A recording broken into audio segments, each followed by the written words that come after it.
Maharashtra state के अंदर आने वाली जो डीएमईआर फार्मासिस्ट की जगह है उसके लिए पेपर किस तरीके से होगा उसका एक मॉडल तो मैंने आपके साथ में शेयर किया है।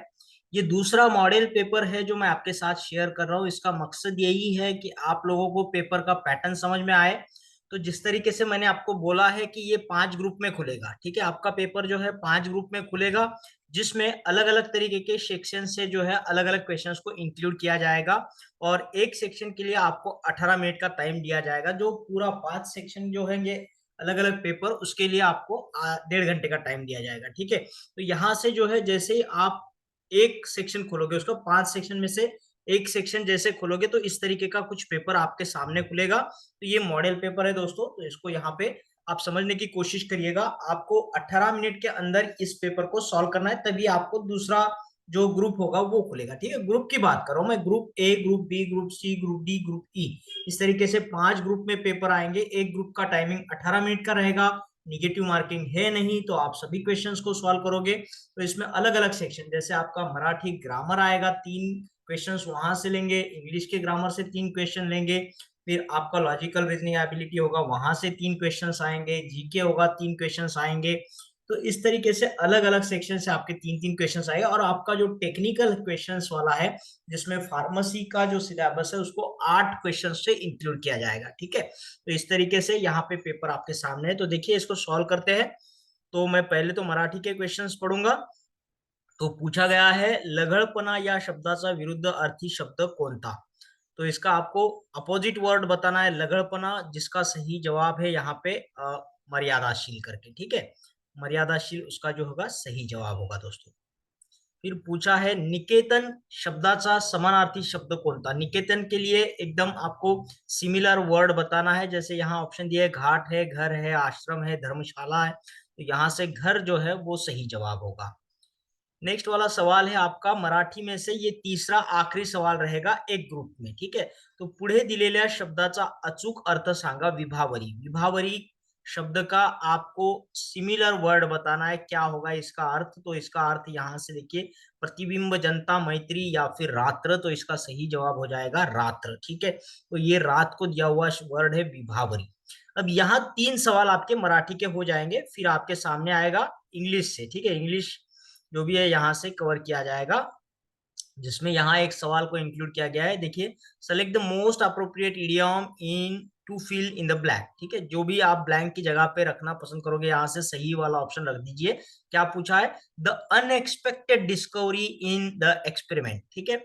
जो हम एक्सपेक्ट नहीं कर रहे थे, ऐसा कुछ हाथ में लगा है, डिस्कवर हुआ है experiment, was like dash in a hashtag, ठीक है। क्या है हैशटैग में, क्या मिला, हैशटैग में क्या मिला। तो देखिए यहाँ पे क्या जवाब निकल के आता है, nailing the hammer, threading the needle, pinning it down या स्टिकिंग इट आउट। तो देखिए आपको जो है यहाँ पे क्या मिला है, अनएक्सपेक्टेड डिस्कवरी हुई है एक्सपेरिमेंट के अंदर। तो इसको आप हैशटैग में क्या क्या करोगे, आप नेलिंग द हैमर करोगे या थ्रेडिंग द नीडल करोगे या फिर पिनिंग, क्या दिया था, पिनिंग इट डाउन या स्टिकिंग इट आउट। तो यहाँ से सही जवाब है, हैशटैग वाली जो इडियम है उसको बोलते हैं threading the needle in the hashtag, ठीक है, threading the needle in hashtag. तो ये इसका सही जवाब होगा कि आपको अनएक्सपेक्टेड रिजल्ट डिस्कवरी आई है एक्सपेरिमेंट के दौरान, तो इस तरह बोलते हैं उसको, threading the needle in hashtag, ठीक है। यहाँ पे पूछा है, select the option that gives the most appropriate meaning the idiom phrase that is in italics used in the following sentence, ठीक है। यहाँ पे बताइएगा, ये जो लिखा है यहाँ पे डार्क इडियम्स जो लिखा है, फ्रेज दिया है जो इटैलिक्स में किया गया है, इसके जगह पे आपको सही वर्ड रखना है। He is ready to dispose of his car. अब उसकी कोई कार है, वो उसको डिस्पोज करना चाहता है, माने क्या करना चाहता है बताइए, वेस्ट करना चाहता है, टेक करना चाहता है, सेल करना चाहता है, गिव करना चाहता है। Dispose, ready to dispose of his car मतलब वो क्या करना चाहता है, बेचना चाहता है, तो सेल आएगा यहाँ पे, सी वाला सही आएगा, ठीक है। इस तरीके से इंग्लिश का यहाँ पे एक आखिरी सवाल आपके लिए लेकर के आएगा ये ग्रुप। तो यहाँ पूछा है, select the most appropriate proverb to fill in the blank.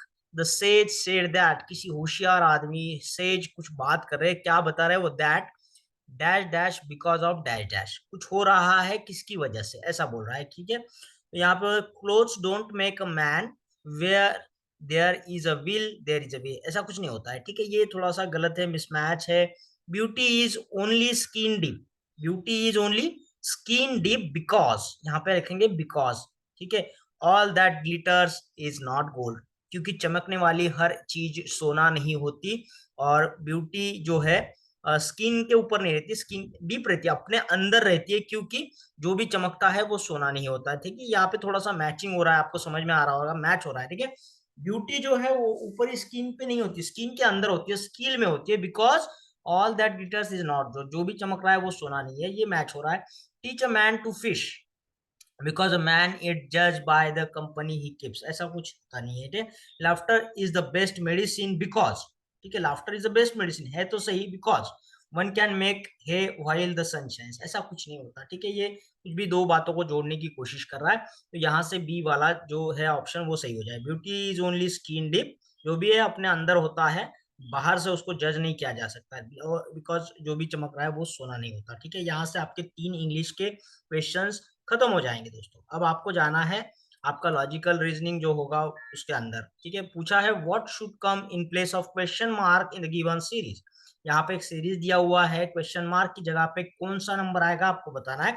Series जो होता है एक दूसरे के साथ में लिंक होता है, उस लिंक को आपको ढूंढने पर इसके यहाँ जो भी आएगा नंबर वो आपको पता चल जाएगा। जैसे यहाँ पे सीरीज दिया है 236 221, ये 221 क्यों हुआ, क्योंकि यहाँ से 15 घटने के बाद में 221 हुआ। 221 का 213 क्यों हुआ, क्योंकि 8 घटने के बाद में, ठीक है, 8 नंबर घटने के बाद में 213 आएगा। तो यहाँ से 15 घट रहे हैं, यहाँ से 8 घट रहे हैं, फिर यहाँ से 15 घट के 198 आ जाएगा, फिर 8 घटने के बाद में 190 आ जाएगा, 190 से 15 घटने के बाद 175, और 8 घटने के बाद में 167। तो यहाँ पे जो आएगा नंबर 190 डाल देना है आपको, ठीक है। आपके पास टाइमिंग कम होता है, ठीक है, जो विद इन टाइम आपको सॉल्व करना है दोस्तों। नेक्स्ट यहाँ पे सवाल है, a car travel 72 kilometre in first hour, एक घंटे में वो कितना चली 72 किलोमीटर, एंड दूसरे घंटे में इन सेकंड हार 194 किलोमीटर चली, and 194 kilometre in second hour. What is the average speed in kilometre per hour of the car for the whole journey, ठीक है। एवरेज स्पीड निकालना है, मतलब क्या है, पहले घंटे में जो गया दूसरे घंटे में जो गया उसको ऐड करो और 2 से डिवाइड कर दो, आपको आ जाएगा उसका एवरेज स्पीड। तो 72 और 194 कितना हो जाएगा यहाँ पे 266, 266 डिवाइडेड बाय 2 करेंगे 133 आ जाएगा। तो 133 किलोमीटर पर आवर इसका एवरेज स्पीड हो जाएगा, ठीक है। सवाल थोड़े से टेढ़े भी आ सकते हैं एग्जाम में, तो यहाँ पे आपको एग्जाम का पैटर्न बताने की कोशिश कर रहे हैं, तो उसकी वजह से इस तरीके से क्वेश्चंस डाले। तो यहाँ पे देखिए, if a spherical iron ball of radius 21 centimetre, एक बड़ा सा बॉल है जिसका रेडियस 21 सेंटीमीटर है, is recast into 27 smaller ball, उसको तोड़ के 27 छोटे छोटे बॉल बना दिए गए, then the diameter of each smaller ball is, तो छोटे बॉल की डायमीटर बोलनी है आपको। तो इसका जो समीकरण है, इसका जो सूत्र है, फार्मूला है, वो 3r is equal to are होता है, ठीक है। तो यहाँ पे आपको दिया है रेडियस बड़े बॉल का 21 है, तो उसको 3 से डिवाइड करेंगे तो छोटे बॉल का आपके पास में रेडियस आ जाएगा, इसको 3 से डिवाइड करेंगे तो ये 7 आ जाएगा, और 7 का दूना करेंगे तो डायमीटर मिल जाएगा, तो इसका आंसर 14 बन के आएगा दोस्तों, ठीक है। अब नेक्स्ट है, यहाँ पे थोड़ा सा आपको दिया जाएगा जीके के लिए, कुछ भी सवाल आ सकते हैं यहाँ से। Who wrote the book discovery of India, तो यहाँ से आपको लिखना है जवाहरलाल नेहरू ने लिखा है, ठीक है। What is the national aquatic animal of India, तो गंगाज रिवर डॉल्फिन इसका सही जवाब होगा। नेक्स्ट है, who is known as missile man of India, तो आपको सभी को पता है ये एपीजे अब्दुल कलाम साहब है। तो नेक्स्ट वाला चीज यहाँ से आपको निकल के आता है, आपके फार्मेसी टेक्निकल से 8 सवाल निकल के आएंगे। तो यहाँ पे पूरे जो सवाल इंक्लूड किए गए बायोकेमिस्ट्री से इंक्लूड किए गए। तो देखिए पूछता है, which of the following enzyme is involve in the conversion of glucose to glucose 6 phosphate in glycolysis, तो ग्लाइकोलिसिस का जो साइकिल चलता है वो पूरा आपको पता होगा। तो ग्लूकोज टू ग्लूकोज 6 फॉस्फेट है, तो कई बार आपने एग्जाम में लिखा होगा, तो इसका जवाब क्या है आपको बताना है। यहाँ पे आपके लिए ऑप्शन दिए, हेक्सोकाइनेज, फॉस्फोफ्रुक्टोकाइनेज, पायरुवेट काइनेज, या फिर अल्डोलेज। तो यहाँ से सही जवाब आपने हेक्सोकाइनेज को टिक कर लेना है। नेक्स्ट है, which amino acid is both glucogenic and ketogenic, तो ये कौन सा अमाइनो एसिड होगा, यहाँ से ल्यूसिन, लाइसिन, टायरोसिन, या फिर अलेनिन। तो यहाँ ल्यूसिन नहीं होता, आइसोल्यूसिन है ग्लूकोजेनिक एंड कीटोजेनिक, और यहाँ जो ऑप्शन दिया उसमें से टायरोसिन एक होगा, ठीक है। आइसोल्यूसिन भी होता है, बोथ ग्लूकोजेनिक ग्लाइकोजेनिक, और टायरोसिन एक चलता है यहाँ पे ग्लूकोजेनिक और कीटोजेनिक, ठीक है। नेक्स्ट वाला है, which enzyme catalyses the rate limiting step in the cholesterol biosynthesis, cholesterol का बायोसिंथेसिस तो आपने देखा होगा, तो वहां से कौन सा रेट लिमिटिंग स्टेप है वो बताना है आपको। जैसे एसिटिल कोए कार्बोक्सिलेज, HMG कोए, रिडक्टेज, मेवालोनेट काइनेज या फिर स्क्वालिन सिंथेटेज। तो यहां से याद रखिएगा ये HMG को एंजाइम ए रिडक्टेज है, ठीक है। यहाँ पे कभी कभी सिंथेज दिख के आएगा तो वो ध्यान से देखना है, रिडक्टेज ही आपको क्लिक करना है, ठीक है। HMG कोए रिडक्टेज ये वाला जो है रेट लिमिटिंग स्टेप है इन कोलेस्टेरॉल बायोसिंथेसिस के साइकिल में।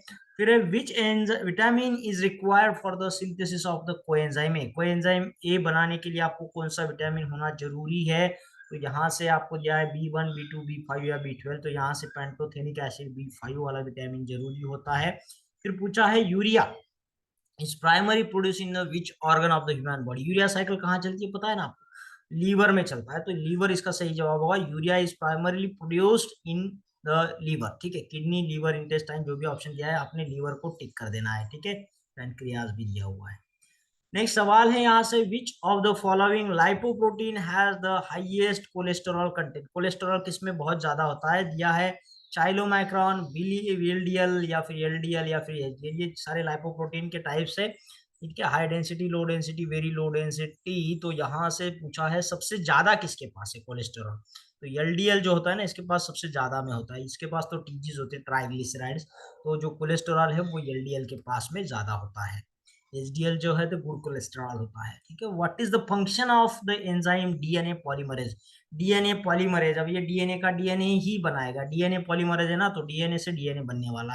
Break the down the RNA, synthesize RNA from DNA, synthesize DNA from DNA template, synthesize the protein. तो DNA पॉलीमरेज है ना, DNA को बड़ी संख्या में बनाता रहेगा, तो synthesis DNA from the DNA template इसका सही जवाब होगा दोस्तों, सी जवाब इसका सही होगा। नेक्स्ट वाला जो है लास्ट क्वेश्चन रहेगा आपके ग्रुप में, जो 8 आपके टेक्निकल क्वेश्चंस बनने वाले हैं ना, तो इस तरीके से 8 बन के आएंगे। तो यहाँ पे पूछा in the electron transport chain, ठीक है। इलेक्ट्रॉन जैसे ग्लाइकोलिसिस हो जाएगा, क्रेब्स साइकिल हो जाएगा, फिर बड़े बड़े वहां पे एनर्जी बनेगा, आखिरी में जो है ATP बनाने के लिए माइटोकॉन्ड्रिया के अंदर इलेक्ट्रॉन ट्रांसपोर्ट चेन में घुस जाता है ये।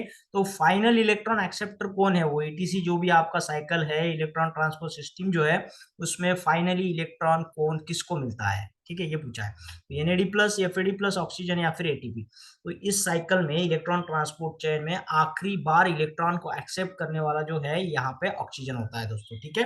उसके बाद ATP जो है simplified form of energy cell को यूटिलाइज करने के लिए तैयार हो जाती है। तो इस तरीके से आपके यहाँ पे कितने सवाल बनेंगे, ऊपर से जो है 12 सवाल, मराठी ग्रामर से 3, इंग्लिश ग्रामर से 3, GK से 3, मैथ से 3, तो ये पूरे 12 और ये आखिरी के टेक्निकल के 8, ऐसे 20 क्वेश्चन के 5 ग्रुप में 5 हिस्सों में एग्जाम को बांटा गया है। हर एग्जाम को 18 मिनट दिया हुआ है, 18 मिनट के बाद ही दूसरा सेक्शन खुलता है दोस्तों, ठीक है।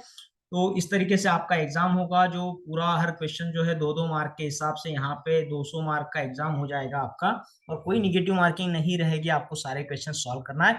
और इस वीडियो के अंत में आपके साथ में बताना चाहता हूँ कि आने वाले दिनों में, मतलब अगले संडे से जो है हमारा जो है यहाँ पे टीचिंग प्रोग्राम चलेगा, हर सैटरडे संडे जैसे भी मैनेज हो जाएगा वो आपके साथ में यहाँ पे जो है रेगुलर जूम प्लेटफॉर्म पे हम जो है आपको सारी चीजें पढ़ाने वाले, मराठी ग्रामर पढ़ाएंगे, इंग्लिश ग्रामर पढ़ाएंगे, मैथ्स पढ़ाएंगे, और इसमें आपको GK का भी थोड़ा बहुत पढ़ाएंगे हम, और जो हमारा टेक्निकल है फार्मेसी उसके रिलेटेड आपको सिखाएंगे। ये तकरीबन हर सैटरडे संडे आपको पढ़ाया जाएगा, और ये तकरीबन कितना 2 महीने में जितने भी संडे आते हैं सैटरडे संडे, उतना दिन के लिए ये चलेगा, जिससे आपको पूरा आइडिया आ जाएगा एग्जाम का, और आपको बहुत सारी चीजें यहाँ से सीखने मिलेगी, याद करने के लिए मिलेगी। और अगर आप इस कोर्स को ज्वाइन करना चाहते हो दोस्तों, तो इस कोर्स का फीस जो है वो है 10,000 रुपये, और ये भुगतान जो कंट्रीब्यूशन आपको करना है हमारे गूगल पे, फोन पे पर, जिसका नंबर आप लोगों को पता है, तो 8087339648, जिसका डिस्क्रिप्शन बॉक्स में मैं यहाँ पे पूरा तरीके से डिटेल में लिखने वाला हूँ, आप डिस्क्रिप्शन बॉक्स में देखना इस वीडियो के। तो इसका 10,000 फीस रहेगा। 2 महीने में जितने भी संडेज आते हैं ना एग्जाम तक, या फिर 2 महीने तक का संडेज वाला पूरा जो है, तो आपको ये चीजें यहाँ पे सीखने के लिए मिलेगा, जिसका अलग से व्हाट्सएप ग्रुप बनेगा, वहाँ पे आपको जो है शेड्यूल दिया जाएगा, हर वीकली संडे में कितना टाइम ये लेक्चर चलेगा, कब कब चलेगा, इसका पूरा आपको वहाँ पे शेड्यूल दिया जाएगा। और अगर आप ज्वाइन करना चाहते हो तो अगले संडे तक आप इसका बुकिंग कर सकते हो, जैसे कि आज यहाँ पे आप देख रहे हो कि 13 तारीख का संडे है, तो अगले 20 तारीख को इसका पहला लेक्चर लाया जाएगा, जिसमें पूरा मराठी ग्रामर भी पढ़ाया जाएगा, आपको इंग्लिश ग्रामर भी पढ़ाया जाएगा, और जीके, लॉजिकल रीजनिंग, मैथमेटिक्स जो है, जो भी चीजें शॉर्टली यहाँ पे पढ़ाई जाएगी, जिससे आपको एक अंदाजा भी आ जाएगा और आपका कॉम्प्रिहेंसिव पूरा पूरा यहाँ पे स्टडी भी होने में आपको कोई दिक्कत नहीं आएगा दोस्तों। ठीक है, आप अगर जॉब में हो कुछ हो तो आपका यहाँ पे पूरा जो है लर्निंग हो जाता है, आपको क्या पढ़ना है क्या नहीं पढ़ना है सारी चीजें समझ में आ जाती है दोस्तों। तो अगले 20 तारीख को इसका पहला लेक्चर होगा, फिर 27 तारीख को होगा, और किस तरीके से होगा जिसमें सैटरडे भी कभी कभी इंक्लूड किया जाएगा। तो सैटरडे और संडे के साथ में इसको शेड्यूल करके बनाया जाएगा, जो 7 से 8 संडेज में खत्म हो जाएगा दोस्तों। ठीक है, अगर आप इसमें इंटरेस्टेड हो तो आप जो है आपका कंट्रीब्यूशन हमारे इस नंबर पे कर सकते हो, और हमें व्हाट्सएप पे स्क्रीनशॉट भेजना है ताकि हम आपका कंफर्मेशन यहाँ पे कर सके। ठीक है, तो आने वाले डीआई के लिए भी हमारे क्लासेस निकल के आएंगे। तो डीआई का जब तक यहाँ पे एडवर्टाइजमेंट नहीं आता है तो तब तक के लिए आपको जो है हर वीडियोस के सहारे कुछ ना कुछ नॉलेज देने का जरूर कोशिश करेंगे हम यहाँ पे। तो फिर मिलते हैं अगले वीडियो के साथ में, तब तक के लिए थैंक यू।